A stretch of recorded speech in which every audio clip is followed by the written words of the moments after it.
Hello दोस्तों, स्वागत है आपका मेरे चैनल कहानियाँ एंड कथा में। आज हम सुनेंगे एक ऐसी कहानी रूठी रानी के बारे में जिसका नाम है रूठी रानी उमा देवी। रेतीले राजस्थान को शूरवीरों की वीरता और प्रेम की कहानियों के लिए जाना जाता है। राजस्थान के इतिहास में प्रेम रस और वीर रस से भरी तमाम ऐसी कहानियाँ भरी पड़ी हैं जिन्हें पढ़ सुनकर ऐसा लगता है जैसे ये कहानियाँ कल्पनाओं की दुनिया में ढूंढ कर लाई गई हो। मेड़ा के राव वीरमदेव और राव जयमल के काल में जोधपुर के राव मालदेव शासन करते थे। राव मालदेव अपने समय के राजपुताना के सर्वाधिक शक्तिशाली शासक थे, शूरवीर और धुन के पक्के। उन्होंने अपने बल पर जोधपुर राज्य की सीमाओं का काफ़ी विस्तार किया था। उनकी सेना में राव जैता व कुंपा नामक के दो शूरवीर सेनापति थे। यदि मालदेव राव वीरमदेव व उनके पुत्र वीर शिरोमणि जयमल से बैर न रखते तो जयमल की प्रस्तावित संधि मान लेते, जिसमें राव जयमल ने शांति के लिए अपने पैतृक टिकाई राज्य जोधपुर की अधीनता तक स्वीकार करने की पेशकश की थी, तो स्थिति बदल जाती। जयमल जैसे वीर, जैता कुंपा जैसे सेनानियों के होते राव मालदेव दिल्ली को फतेह करने में समर्थ हो जाते। राव मालदेव के 31 साल के शासनकाल तक पूरे भारत में उनकी टक्कर का कोई राजा नहीं था। लेकिन ये परम शूरवीर राजा अपनी एक रूठी रानी को पूरी जिंदगी नहीं मना सके और वो रानी मरते दम तक अपने पति से रूठी रही। जीवन में 52 युद्ध लड़ने वाले इस शूरवीर राव मालदेव की शादी 24 वर्ष की आयु में वर्ष 1535 में जैसलमेर के रावण लूणकरण की बेटी राजकुमारी उमादे के साथ हुई थी। उमादे अपनी सुंदरता व चतुराई के लिए प्रसिद्ध थी। राठौड़ राव मालदेव की शादी बारात लाजमे के साथ जैसलमेर पहुंची। बारात का खूब स्वागत सत्कार हुआ। बारातियों के लिए विशेष जानी डेरे की व्यवस्था की गई। ऊंट, घोड़ा, हाथियों के लिए सारा दाना पानी की व्यवस्था की गई। राजकुमारी उमादे राव मालदेव जैसा शूरवीर और महाप्रतापी राजा पति के रूप में पाकर बेहद खुश थे। पंडितों ने शुभ बेला में राव मालदेव की राजकुमारी उमादे से शादी संपन्न कराई। चारों तरफ हंसी खुशी का माहौल था। शादी के बाद राव मालदेव अपने सरदारों व सगे संबंधियों के साथ महफिल में बैठ गए। महफिल काफ़ी रात गई तक चली। इसके बाद तमाम घराती बराती खा पी कर सोने चले गए। राव मालदेव ने थोड़ी करके काफ़ी शराब पी ली थी। उन्हें नशा हो रहा था। वो महफिल से उठकर अपने कक्ष में नहीं आए। उमादे सुहाग सेज पर उनकी राह देखती देखती थक गई। नई नवेली दुल्हन उमादे अपने खास दासी भारमली, जिसे उमादे को दहेज में दिया गया था, उसको राव मालदेव को बुलाने भेजने का फैसला किया। उमादे ने भारमली से कहा, भारमली जाकर राव जी को बुला लाओ। बहुत देर कर दी उन्होंने। भारमली ने आज्ञा का पालन किया। वो राव मालदेव को बुलाने उनके कक्ष में चली गई। राव मालदेव शराब के नशे में थे। नशे की वजह से उनकी आंखें मूंद रही थी कि पायल की रुणझुण से राव ने दरवाजे पर देखा जैसे होश गुम हो गए। फानूस तो छत पर था पर रोशनी सामने से आ रही थी। मुंह खुला का खुला रह गया। जैसे 17-18 साल की कोई अप्सरा सामने खड़ी थी। गोरे गोरे भरे गालों से मलाई टपक रही थी। शरीर मसले जैसे नरम नरम होठों के ऊपर मौसर पर पसीने की हल्की हल्की बूंदें झिलमिला रही थी। होठों जैसे रस चलक रहा हो। भारमली कुछ बोलती उससे पहले ही राव मालदेव ने यह सोचकर कि उनकी नवविवाहिता रानी उमादे है, झट से उसे अपने आगोश में ले लिया। भारमली को कुछ बोलने का मौका नहीं मिला, या वो जानबूझकर नहीं बोली, वही जाने। भारमली भी जब काफ़ी देर तक वापस नहीं लौटी तो रानी उमादे ने जिस थाल से राव जी की आरती उतारनी थी उसे उठाया और उस कक्ष की तरफ चल पड़ी जिस कक्ष में राव मालदेव का डेरा था। उधर राव मालदेव ने भारमली को अपनी रानी समझ लिया था और वो शराब के नशे में उससे प्रेम कर रहे थे। रानी उमादेव जब राव जी के कक्ष में गई तो भारमली को उनके आगोश में देखकर रानी ने आरती का थाल यह कहकर पलट दिया, अब राव मालदेव मेरे लायक नहीं रहे, पटक दिया और वापस चली आ गई। अब तक राव मालदेव के कुछ समझ में आ गया था मगर देर हो चुकी थी। उन्होंने सोचा कि जैसे तैसे रानी को मना लेंगे।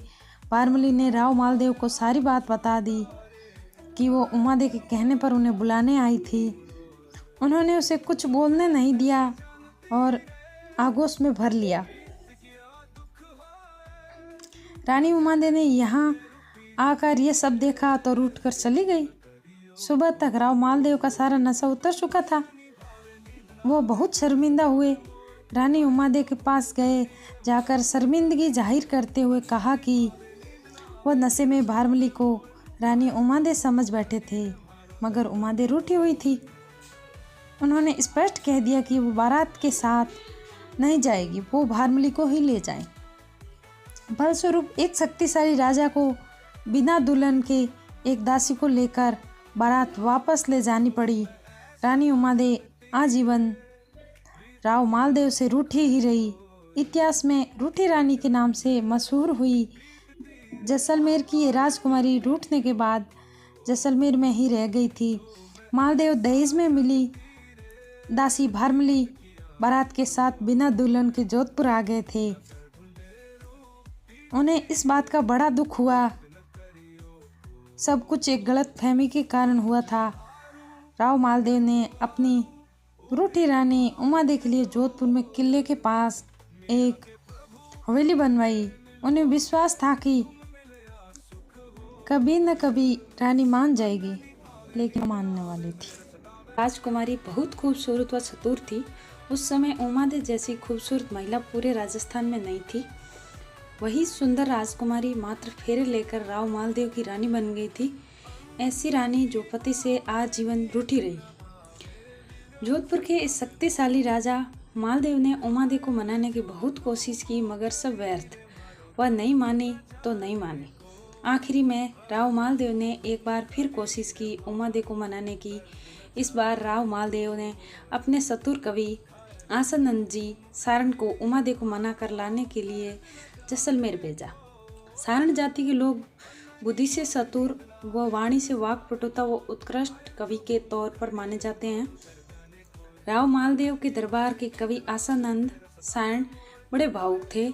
निर्भीक प्रकृति के वाक्पटु व्यक्ति जैसलमेर जाकर आसानंद जी सारण ने किसी तरह अपनी वाक्पटुता के जरिए रूठी रानी उमादेव को मना भी लिया था और उन्हें लेकर जोधपुर के लिए रवाना भी हो गए। रास्ते में एक जगह रानी उमादेव ने मालदेव व दासी भारमली के बारे में कवि आसानंद जी से एक बात पूछी। मस्त कवि समय व परिणाम की चिंता नहीं करता। निर्भीक व मस्त कवि आसानंद ने यह भी बिना परिणाम की चिंता किए रानी को 2 पंक्तियों का एक दोहा बोलकर उत्तर दिया। मान रखे तो पीऊ तज, पीऊ रखे तज मान, 2 गयनधनी बंद ही हेके खम्भू ठाण। यानी मान रखना है तो पति को त्याग दे और पति को रखना है तो मान को त्याग दे, लेकिन 2 हाथियों को एक ही खंभे से बांधा जाना असंभव है। आसानंद सारण के इस दोहे की 2 पंक्तियों ने रानी उमादेव की सोई रोषाग्नि को वापस प्रज्वलित करने के लिए आग में घी का काम किया। उन्होंने कहा कि मुझे ऐसे पति की आवश्यकता नहीं है।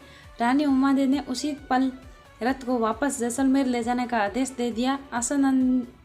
आसानंद जी ने मन ही मन अपने कहे गए शब्दों पर विचार किया और बहुत पछताए, लेकिन शब्द वापस कैसे लिया जा सकते थे। उमादेव जो इतिहास में रूठी रानी के नाम से प्रसिद्ध हैं, अपनी रूपवती दासी भारमली के कारण ही अपने पति राजा मालदेव से रूठ गई थी और आजीवन रूठी ही रही। जैसलमेर आए कवि आसानंद सारण ने फिर रूठी रानी को मनाने की लाख कोशिश की, लेकिन वह नहीं मानी। तब आसानंद जी सारण ने जैसलमेर के राजा लूणकर्ण से कहा कि वो अपनी पुत्री का भला चाहते हो तो दासी भारमली को जोधपुर से वापस बुला लीजिए। रावण लूणकर्ण ने ऐसा ही किया और भारमली को जोधपुर से जैसलमेर बुलवा लिया। भारमली जैसलमेर आ गई। लूणकर्ण जी ने भारमली का यौन रूप देखा तो वो उस पर मुग्ध हो गए। लूणकर्ण जी का भारमली से बढ़ता स्नेह उन दोनों की रानियों की आंखों से छिप न सका। लूणकर्ण जी अब दोनों रानियों के बजाय भारमली पर प्रेम वर्षा कर रहे थे। यह और कोई औरत कैसे सहन कर सकती है। लूणकर्ण जी की दोनों रानियों ने भारमली को कहीं दूर भिजवाने की सोची। दोनों रानियां भारमली को जैसलमेर से कहीं दूर भेजने की योजना में लग गई।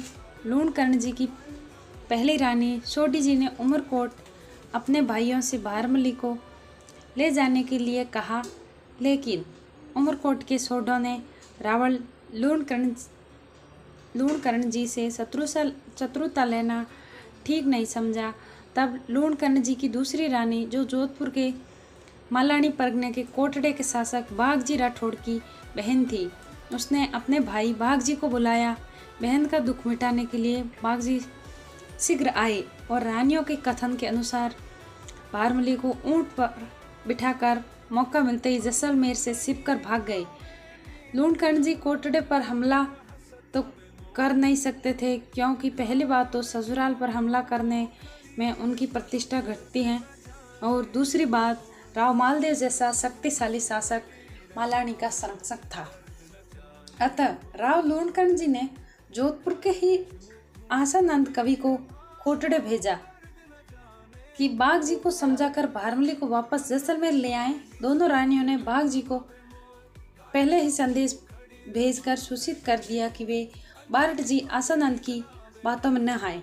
जब आसानंद जी कोटड़ा पहुँचे तो बाघजी ने उसका बड़ा स्वागत सत्कार किया और उनकी इतनी खातिरदारी की कि वो अपने आने का उद्देश्य ही भूल गए। एक दिन बाघजी शिकार पर गए। बारट जी वो भारमली भी साथ गए। भारमली वो बाघजी में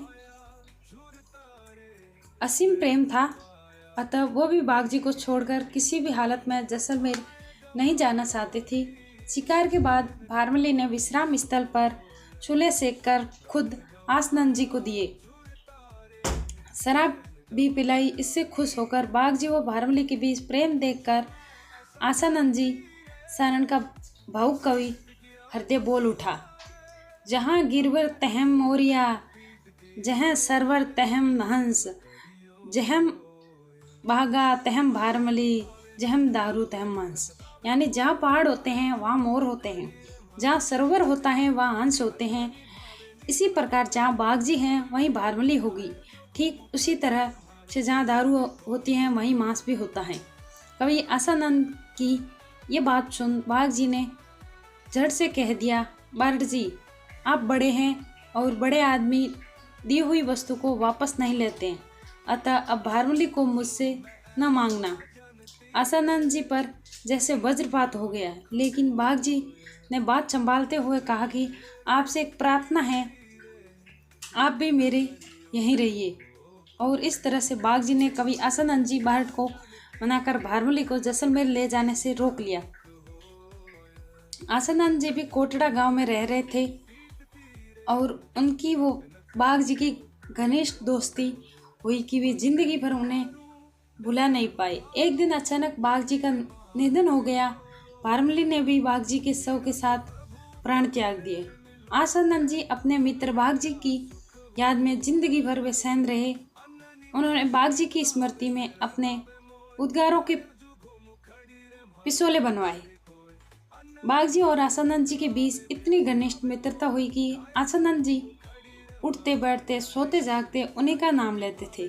एक बार उदयपुर के महाराणा ने कवि आसानंद जी की परीक्षा लेने के लिए कहा कि वो सिर्फ एक रात बाघजी का नाम लिए बिना निकाल दे तो उन्हें 4 लाख रुपए देंगे।